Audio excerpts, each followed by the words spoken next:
Notre Dame has won the Orange Bowl and punched their ticket to the national championship for the first time since 2013. Let's break down the game and talk about whether or not the Irish are ready to win a title.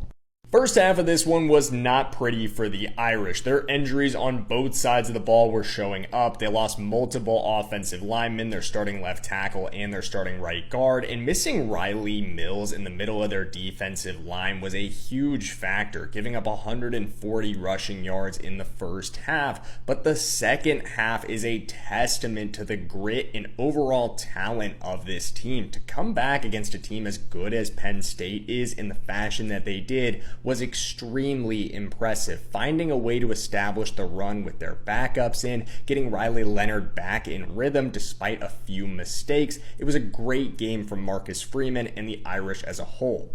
But even with all of that, this game was still likely going to overtime if not for the massive mistake that Drew Aller made at the end, forcing the ball into coverage because the pressure got to him again. Notre Dame did a fantastic job against Aller all night long, and that mistake sealed the deal.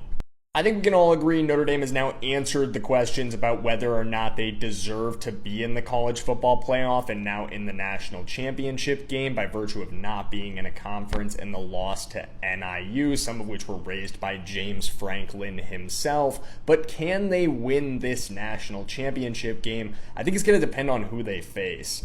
I think Notre Dame could 100% beat Texas, but unfortunately for them, I don't think they end up playing the Longhorns. I think they get steamrolled by Ohio State in the Cotton Bowl, and then I think Ohio State beats Notre Dame in the national championship game.